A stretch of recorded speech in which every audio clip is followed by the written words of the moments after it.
네, 오늘 하나님께서 우리에게 주신 말씀 함께 보겠습니다. 마가복음 15장 21절로 23절의 말씀이고요. 예, 이 세 절의 말씀을 다 같이 함께 한 목소리로 읽겠습니다. 시작. 마침 알렉산더와 루코의 아버지인 구레네 사람 시몬이 시골로부터 와서 지나가는데 그들이 그를 억지로 같이 가게 하여 예수의 십자가를 지우고 예수를 끌고 골고다라 하는 곳, 번역하면 배골의 곳에 이르러 몰약을 탄 포도주를 주었으나 예수께서 받지 아니하시니라. 아멘. 지난 2주 동안 이제 목사님 두 분이 오셔서 말씀을 전해주셨고요. 제가 이제 미리 설교를 좀 준비를 해놓는 사람이라서 저는 사실 이제 9월 마지막 주 수요일 설교까지 준비는 다 해놨거든요. 근데 제가 그냥 할까 이렇게 생각도 했는데 우리 교회 목사님들을 좀 접할 기회가 많이 없으신 것 같아서 저희 양상재 목사님 또 백지훈 목사님 모시고 말씀 들었는데 은혜로운 시간이었다고 저도 그렇게 전해 들었고, 지난 시간은 좀 뒤에서 두 눈 부릅뜨고 양상재 목사님 부담스럽게 계속 쳐다보고 있었습니다. 참 은혜로운 말씀들을 잘 전해주셔서 너무너무 감사하고요. 이제 저와 함께 이 마가복음 이제 얼마 안 남았거든요. 2번 남았는데 이 마가복음 끝까지 저랑 같이 함께 하시면 좋을 것 같습니다. 지난 시간이라고 하니까 8월 5일이더라고요. 8월 5일날 벌거벗은 도망자, 벌거벗은 구원자라고 하는 제목으로 마가복음 14장 말씀을 우리가 함께 나눴습니다. 조금만 자세히 좀 말씀을 드릴게요. 겟세마네 동산과 대제사장 뜰에서 제자들이 완전히 실패한 모습을 우리는 말씀을 통해서 봤습니다. 제자들은 예수님이 잡혀가시자 두려움에 사로잡혀서 한 명도 남지 않고 다 도망쳤고요. 그 와중에 마가라고 하는 이 마가복음을 작성한 작성자는 혼이불도 벗어놓고 완전히 올 루드로 도망가는 이야기도 보았습니다. 그리고 베드로는 작은 여종 앞에서 예수님을 자기 자신이죠. 예수님을 안다면 하나님이 나에게 저주를 내리시기 원한다라는 강력한 이야기를 하면서 예수님을 부인했었습니다. 그런데 그렇게 다 도망친 제자들의 그 부끄러움을 덮어주시기 위해서 예수님은 십자가에서 자기가 벌거벗겨지신 구원자가 되어주셨다라는 이야기를 저희는 8월 5일날 함께 말씀을 나눴습니다. 그리고 오늘 이야기를 나눌 말씀은요, 마가복음 15장 1절부터 24절까지 앞부분인데요. 여기서는 예수님이 빌라도에게 신문을 받고 그리고 십자가에 못 박히시기까지 그 과정을 고스란히 함께 말씀으로 좀 나눠보도록 하겠습니다. 말씀을 좀 보면서 제가 이 설교 제목처럼 무슨 생각이 들었냐면요,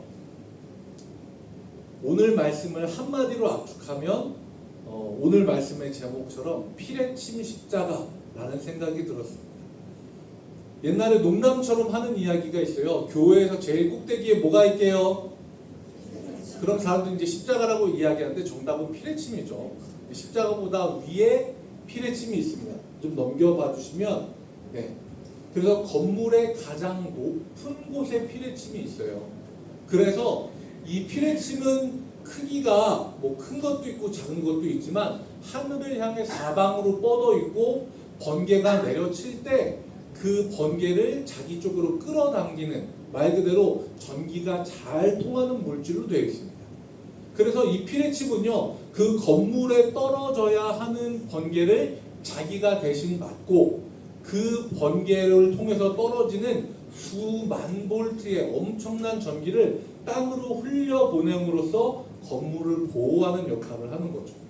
제가 그래서 요거를 좀 찾아봤는데 18세기에 벤자민 프랭클린이라고 하는 사람이 이거를 개발을 했는데요. 원리는 되게 단순합니다.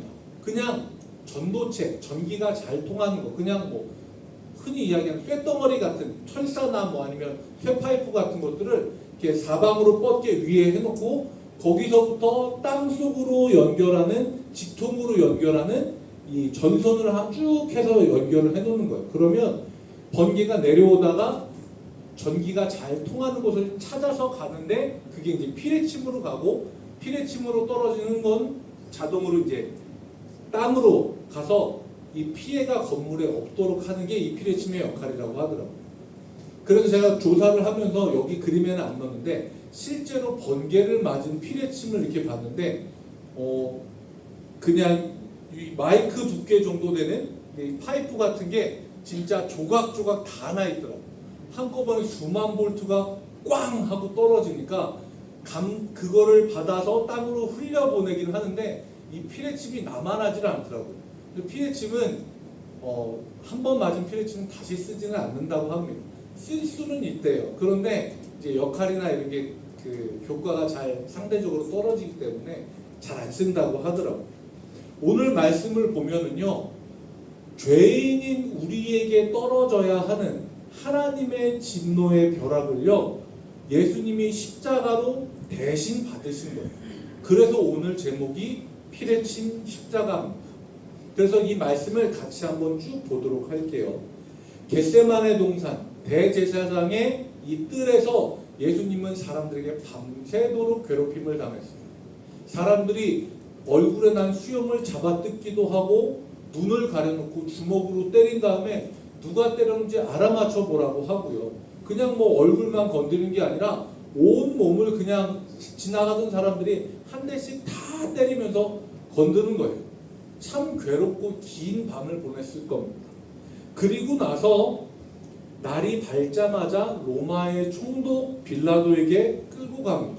왜냐하면 이스라엘 사람들은 식민지였기 때문에 사용할 수 있는 권한이 없었기 때문에 빌라도에게 재판을 받기 위해 끌고 갑니다. 2절 말씀을 보면 이렇게 되어 있습니다. 빌라도가 질문을 합니다. 내가 유대인의 왕이냐? 그리고 그 질문에 예수님이 내 말이 옳도다 라고 대답을 하시고 그 이후에 어떤 말도 하지 않으세요. 옆에서 대제사장, 서기관, 온갖 사람들은 내가 못 들을 이야기를 들었다. 어떻게 저 인간이 자기가 하나님의 아들이라고 할 수 있냐. 이런 더러운 이야기를 내가 어떻게 듣고 참을 수 있냐. 그러면서 온갖 이야기를 쏟아내고 저런 놈은 죽여야 된다. 십자가에 못 박아야 된다. 때려야 된다. 가만두면 안 된다. 온갖 이야기를 계속 쏟아냅니다. 그런데 15장 4절과 5절을 보면은요, 빌라도는 예수님을 보고 이야기합니다. 아무 대답도 없느냐? 그들이 얼마나 많은 것으로 너를 고발하는가 보라 라고 이야기합니다. 사람들이 예수님에 대해서 예수님은 딱 한마디 했는데 내 말이 옳도다 했는데 거기에 엄청나게 많은 이야기를 한 거예요. 그런데요, 빌라도는 예수님의 이 대답을 굉장히 이상하게 봅니다. 사실 이 대답을 이상하게 본 게 아니라 예수님의 침묵을 이상하게 봐요.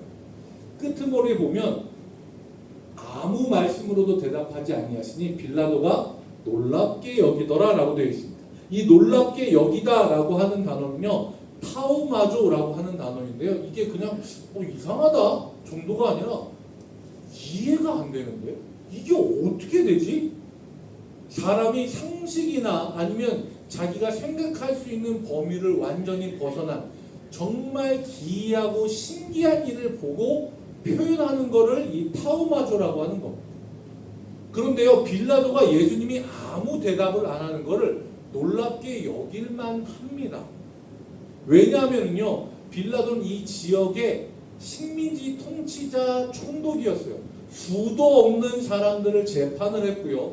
그 재판 결과에 따라서 사람들을 때리거나 벌금을 내리거나 혹은 사형에 붙이거나 하는 권한이 이 빌라도에게 있었습니다. 그러니까 아무리 말이 적은 사람도 빌라도 앞에 고발을 당해서 오면은요, 말을 할 수밖에 없어요. 왜냐하면 나는 벌을 받고 싶지 않거든요. 이 사람 말 한마디에 내가 살 수도 있고 죽을 수도 있어요. 벌금을 받을 수도 있고 얻어맞는 태형이 될 수도 있습니다. 저는 예전에 한번 안전벨트 미착용으로 교통경찰한테 걸린 적이 있습니다. 오셔서 그분이 점잖게 이야기하시더라고요. 선생님 벨트를 안 하셨네요. 네. 운전면허증 좀 보여주시죠. 여기요. 선생님 왜 안 하셨어요? 묻자마자 제가 그때부터 내가 얼마나 바빴고 내가 지금 여기 앞에만 잠깐만 가면 되는데 이 이야기를 제가 막 구구절절히 하는 거예요. 선생님 제가 사실은요 여기 저기까지 잠깐 갖고 물건 하나 딱 사고 오면 되는데요 제가 너무 억울해갖고 교수님 제가 웬만하면 그냥 다 받아들이는데 제가 이런 사람이 아니 뭐 얘기를 하는 거예요. 벌금 그거 안 내겠다고. 근데요 예수님의 재판은요 벌금도 아니에요. 얻어맞는 태형도 아니에요. 사형이냐 아니냐가 걸린 거예요. 이 앞에서는요 사람들이 수다쟁이가 될 수밖에 없어요. 빌라도 앞에 서면은요 사람들은 자기 얘기를 들어달라고 떼를 쓰고 이야기하고 목소리를 높이는 사람들만 봤어요. 빌라도는 여태까지 그런 사람들만 봤어요. 그런데 예수님이 이상하잖아요. 첫 마디 딱 하고 내 말이 옳도다 하고 옆에서 이놈은 죽일 놈이네 살릴 놈이네 때려야 되네 뭐 십자가에 온갖 얘기하는데 끝까지 아무 얘기를 안 하시는 거예요. 빌라도는요 예수님이 죄가 없다는 걸 직감적으로 알았어요. 상황이 이상하잖아요. 고발하는 사람들은 실컷 떠드는데 변명하고 변호해야 되는 사람은 입을 꾹 다물고 있어요. 뭔가 이상하다는 느낌을 지울 수가 없어서 빌라도가 나름 머리를 쓴 게 명절에 죄수 한 명을 놓아주는 전례를 이용해서 예수님을 풀어주려고 합니다. 7절 말씀을 보면요 밀란을 꾸미고 그 밀란 중에 살인하고 포박된 자 중에 바라바라 하는 자가 있는지라 라고 되어 있습니다. 이 바라바라고 하는 사람은요 우리가 보면 그냥 뭐 밀란을 일으킨 사람 그리고 많이들 생각하고 있는 게 살인자 말 그대로 뭐 사람을 죽인 사람 정도로 생각을 하는데 이스라엘의 입장에서 보면은요 이 바라바는요 우리한테는 안중근 같은 사람이에요. 이스라엘은 식민지였잖아요. 우리가 일본의 식민지였던 것처럼 바라바라고 하는 인물은요 나라의 독립을 위해서요 시카리라고 하는 급진 과격파를 조직을 하고요 이 사람들은 품에 칼을 하나씩 차고 다니면서 로마의 지휘자들이나 아니면 높은 사람들을 테러하고 말 그대로 살해하는 역할을 하는 게 이 사람들의 역할이었어요. 그 중에 우두머리급이 바라바라고 하는 사람이에요. 이 바라바라고 하는 사람은요 뭐 삶이 어렵고 궁핍하고 피폐해서 어쩔 수 없이 일을 하는 사람이 아니었어요. 이 사람의 이름을 보면 출신을 알 수 있거든요. 성경에 보면 앞에 바가 붙는 게 있어요. 바는 누구누구의 아들, 그리고 이 바는 영어로 바 약간 뒤에 알자가 붙어요. 그리고 누구누구의 아들이라고 하는 바가 되어 있고요. 대표적인 사람이 바디메오가 있어요. 디메오의 아들이라고 하는 뜻이고요. 예수님의 제자 베드로도 바요나 시몬이라고 부르잖아요. 요나의 아들 시몬이라고 하는 뜻이에요. 바라바는요 아빠의 아들이에요. 근데 여기 뒤에 나오는 아빠는 말 그대로 아빠인데 이 사람들이 아무나 아빠라고 부르는 게 아니라 랍비 중에서 큰 선생님 이름만 대면 누구나 다 아는 위대한 선생님을 아빠라고 불러요. 마치 자기 아버지처럼 섬기는 의미로. 그러니까 바라빠라고 하는 사람은 이름에서 보면요 집안이 훌륭한 사람이에요. 유명한 이 랍비의 아들이에요. 이 사람. 그리고요 초대교회 교회의 지도자인 교회의 지도자는 어디 갔니 이거 오랜만에 보니까 이게 이름이 오리겐이라고 하는 초대 교부가 있었거든요. 교회 지도자예요. 이 사람이 한 기록을 보면요 바라바의 본명이 나와 있습니다. 본명은 뭐냐면 예수 바라바예요. 그러니까요 이게 이 빌라도의 법정에 예수가 두 사람이 서 있어요. 예수라고 하는 이름은요 헬라어로 예수고 히브리어로 하면 여호수아예요. 하나님이 구원하신다라고 하는 뜻을 가지고 있는 흔한 이름이에요. 우리로 치자면 뭐 영희, 철수, 광채 뭐 이런 흔한 이름이에요. 그런 흔한 이름을 가진 두 사람이 있어요. 한 사람은 폭력으로 그리고 혁명으로 이 나라를 자유를 주겠다라고 하는 예수가 있고요. 한 사람은 십자가와 희생으로 사람들에게 영혼의 자유를 주겠다라고 하는 예수가 서 있는 겁니다. 이 두 사람 중에 한 사람은 노임을 받고요, 한 사람은 죽임을 당합니다. 사람들은 누구를 선택했을까요? 우리는 누구를 선택할까요? 말씀을 보면은요, 15장 11절에 대제사장의 무리들이 충동하여 도리어 바라바를 놓아달라 하게 하니 라고 합니다. 그리고 이 바라바는 노임을 받고 예수님이 십자가에 넘겨지게 됩니다. 빌라도는요, 그걸 판결을 했어요. 그래, 그렇게 하자.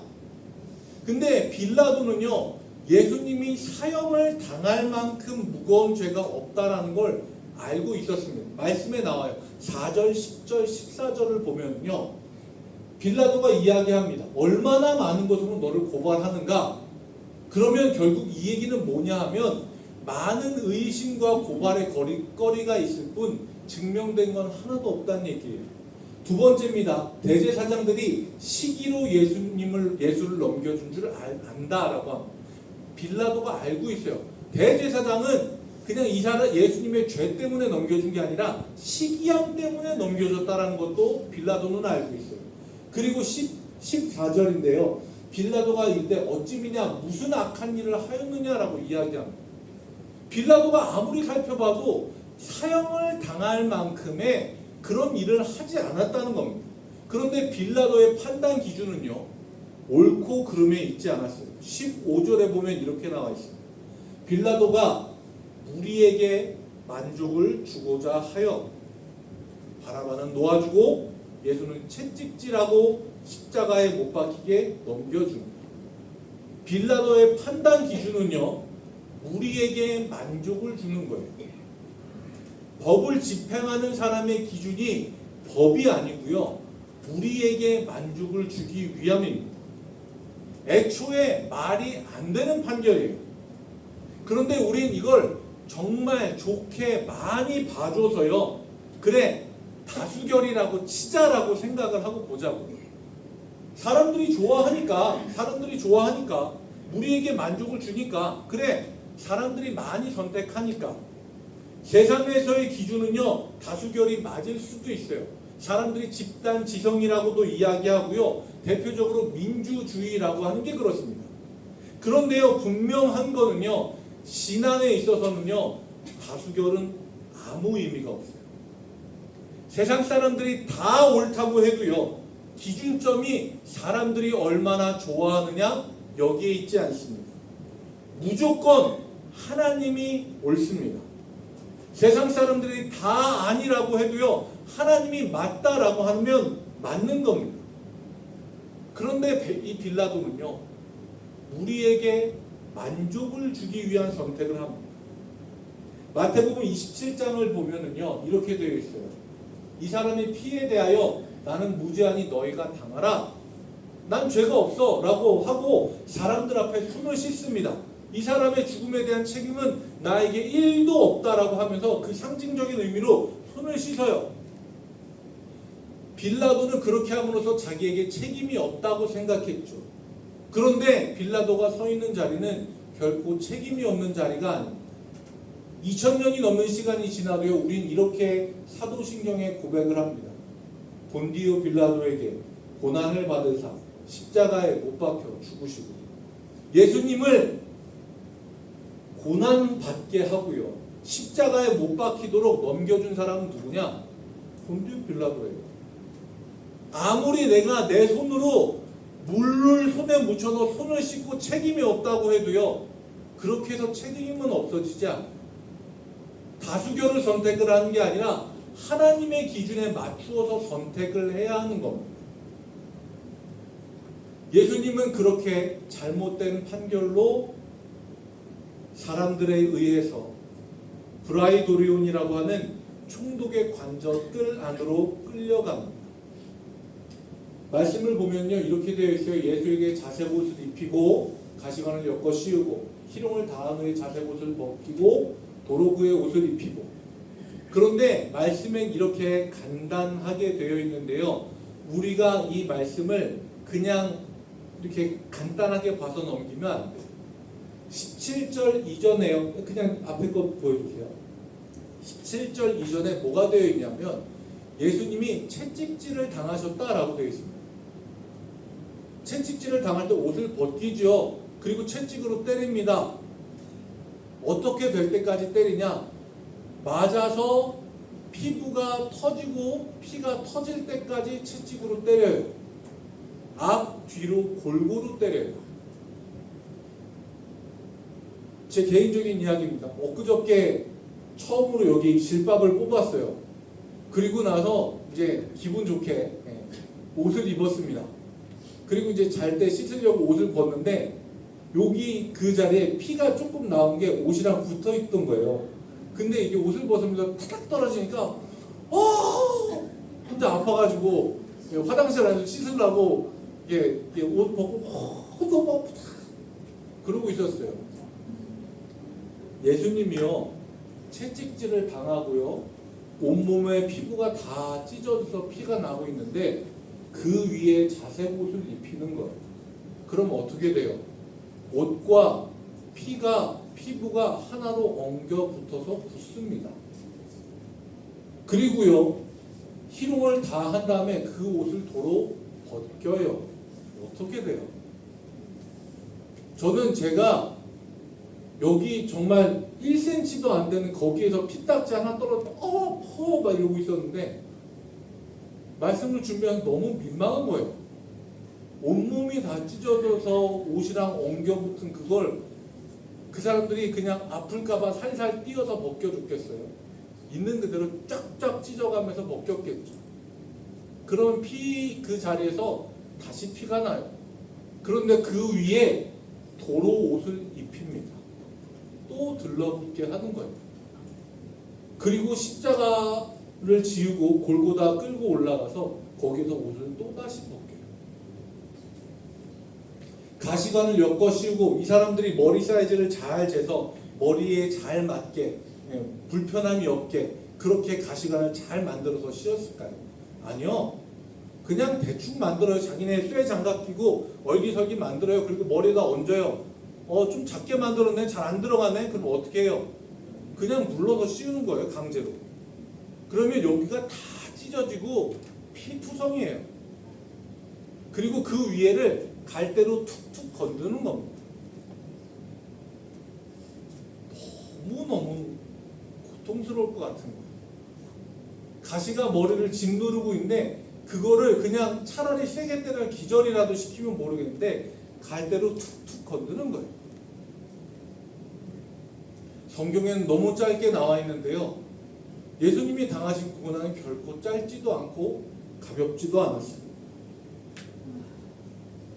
채찍질, 가시관 이것만으로 기력이 이미 다 쇠한 예수님은 십자가를 지고 골고다를 향해 가는데 도저히 걸음을 뗄 수 없는 지경에 이릅니다.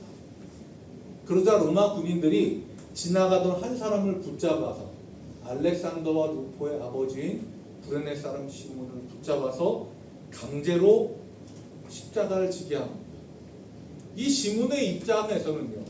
지금 우리는 예수님의 고통을 우리가 대신 말로 설명을 듣고 참 너무 힘드시겠다라고 하는 안타까운 마음을 보고 이 구절 보면 그래요 시몬 아저씨 누군지 모르시지만 당신이 좀 대신 들어주세요. 예수님이 얼마나 힘들어요 이 생각이 들잖아요. 근데 시몬의 입장에서 생각을 하면은요 되게 재수없는 일이에요. 구레네라고 하는 지역은요 북아프리카 지역이에요. 거기서부터 예루살렘까지 명절을 지키겠다고 가족들 다 데리고 왔어요. 알렉산더와 루포라고 하는 자기 아들들 데리고 먼 길을 왔어요. 명절 지키겠다고. 근데 그 자리에서 갑자기 붙잡혀서 사람 죽을 사형틀을 대신 지고 가요. 얼마나 재수없는 일이에요. 게다가 유대인들 입장에서 이거 부정한 일이에요. 내가 원하지도 않는데 부정한 일이에요. 하고 나면 일주일 동안 자기가 부정한 사람이 돼요. 그 일을 하는데요. 마가복음에서 이 구레네 사람 시몬을 알렉산더와 루포의 아버지라고 소개합니다. 그리고 이 사람은요 로마서 16장에 보면 사도 바울은 루포의 어머니를 이야기합니다. 그러니까 루포도 유명하고 루포의 어머니도 유명하고 마가복음을 쓸 당시에는 알렉산더라고 하는 사람도 이름만 대면 사람들이 알 정도로 유명한 사람들이었어요. 내 삶에는 내가 원하지 않은데 억지로 지워지는 십자가들이 있어요. 그런데 그거를요, 힘들다고, 재수없다고, 혹은 너무 괴롭다고 벗어 던져버리고 싶을 때가 있습니다. 그런데 주님을 위해서, 주님의 섭리 안에서 억지로 그 십자가를 지면은요, 그 십자가가 훗날 내 가정과 나의 자손들을 영원한 생명으로 인도하는 축복과 영광이 된다라고 하는 것을 말씀을 통해서 보여주고 있습니다. 이 구레네 사람 시몬이 그랬어요. 알렉산더와 루포, 이름만 대도 초대교회에서 다 알만한 유명한 신앙의 거인들이 되었고요. 그의 어머니까지도, 알렉산더와 루포의 어머니까지도 바울이 자기 어머니라고 이야기할 만큼 존경받는 믿음의 가문이 되었습니다. 저는 장자일교회 여러분들이 지금 나에게 억지로 지워진 십자가가 있다라고 생각을 한다면 그게 내가 잘못 선택해서가 아니라 하나님의 뜻 안에서 내가 이걸 지고 나아가야만 하는 십자가라고 한다면 끝까지 믿음으로 지고 나가시기를 축복합니다. 억지로 지어진 십자가여도 주님의 십자가라고 한다면 그것을 통해서 우리의 자녀와 우리의 가문을 하나님께서 구원하실 줄로 믿습니다. 마지막입니다. 예수님은 십자가에 달리시는 곳에 도착을 하셨습니다. 로마 앞으로 넘겨봐 주세요. 앞으로. 여기 하나 때. 여기. 아니요. 여기 예수님 잔 거부하시는 요 하나만 더. 아니요. 네, 여기요. 로마 군인들이요, 몰약을 탄 포도주를 건넵니다. 이거는 마취제예요. 십자가에 달아서 죽어야 되는데 이미 몸 상태가 말이 아니니까 약간 마약성 진통제 같은 걸 주는 겁니다. 버티라고, 끝까지 고통스럽게 살아있으라고. 그런데요, 예수님은요, 이걸 거부하세요. 다른 데 이유가 있지 않습니다. 우리의 죄를 위한 십자가를 지는데 잊고 싶지 않은 거예요. 피하고 싶지 않은 거예요. 그 고통을 자기가 온전히 다 받아야만 한다라고 생각하셔서 이 몰약을 탄 포도주를 거부합니다. 마지막 짧은 이야기 하나 들려드릴게요. 2차 세계대전 당시에 폴란드의 아우슈비츠에서요, 포로 중에 한 명이 탈옥을 했습니다.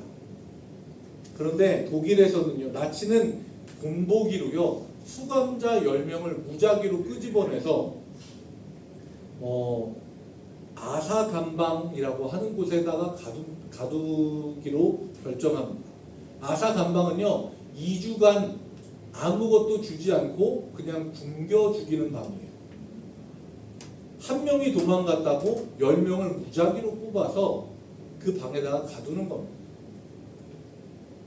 근데 그 중에 왼쪽에 있는 프란치셰크 가요니체크라고 하는 사람이 있는데, 이 사람이 10명 중에 한 사람으로 무작위로 뽑히니까 너무너무 좌절하면서 통곡을 하면서 이야기합니다. 저에게는 고향의 아내와 갓 태어난 어린 자식이 있습니다. 내가 죽으면 우리 가족은 다 죽습니다 라고 엉엉 우는 거예요. 근데 그 모습을 보고 있던 막시밀리안 콜베라고 하는 수도사가 대신 나섭니다. 그리고 이야기해요. 저는 고향에 부모님도 없고 아내도 없고 자녀도 없습니다. 그래서 내가 저 사람 대신 들어가겠습니다 하고 그 아사 감방에 들어가는 10사람 중에 한 사람으로 들어갑니다. 우리는요, 이런 이야기가 참 아름답게 엔딩이 되면 좋겠다라고 하는 소망을 갖고 있습니다. 그런데요, 이 막시밀리안 콜베라고 하는 분은 그 그 2주간의 14일간의 아사 감방에서 가장 마지막으로 죽는 사람이 됐습니다. 아사 감방은요, 기록에 의하면 너무 배가 고프니까 먼저 죽은 사람들의 살을 뜯어먹는 경우도 있었고요. 그런데 이 수도사는요, 굶주림에 목마름에 죽어가는 사람들을 위해서 한 사람 한 사람 기도해주고 찬양을 불러주고 눈을 감고 숨이 끊어지는 순간까지 그 사람들의 손을 붙들고 그 사람들을 위해 기도를 해주었다고 합니다. 그리고 저 옆에 있는 가요니 체크라고 하는 사람은 그 아우슈비츠 안에서도 끝까지 살아남았대요. 이 사람이 그 안에서 했었던 이야기는 그겁니다. 내 목숨은 내 목숨이 아닙니다. 나는 날 위해서 대신 죽은 사람이 있기 때문에 나는 여기서 죽을 수 없습니다. 그리고 그 아우슈비츠를 버텨내고요. 이 사람은 나중에 93세까지 살면서 자기를 대신해서 죽은 이 막시밀리안 콜베라고 하는 사람의 이야기를 죽을 때까지 만나는 모든 사람에게 이야기했다고 합니다. 오늘 말씀은요, 제가 처음에 이야기한 것처럼 우리가 맞아야 하는, 죄인인 우리가 당연히 맞아야 하는 진노의 벼락을 온몸으로 대신 맞으시기 위해 스스로 피레침이 되셔서 세상의 가장 불공평한 재판을 기꺼이 받아들인 예수님의 십자가의 이야기입니다. 그 위대한 교환으로 생명을 얻은 우리는요, 마지막 그림 보여주시면 십자가 밑에서 나의 이익을 챙기겠다고 제비를 뽑는 로마 군인처럼 눈앞의 이익을 바라보는 사람들이 아니라 때로는 억지로 무겁게 지워진 십자가라도 구레네 사람 시몬처럼 날 대신해서 누군가 내 목숨을 살리기 위해서 자기 목숨을 내어준 예수님이 계심을, 그 십자가가 있음을 기억하며 나에게 주어진 십자가를 끝까지 지고 나아가야 할 줄 믿습니다. 예수님이 행하신 이 가장 위대한 은혜, 피레침의 십자가의 은혜가 오늘 고단하고 팍팍한 삶을 그 십자가의 짐을 지고 살아가는 장자일교회 모든 성도님들의 가슴 깊은 곳에 가장 강하고 가장 힘찬 위로가 되시기를 주님의 이름으로 축복합니다.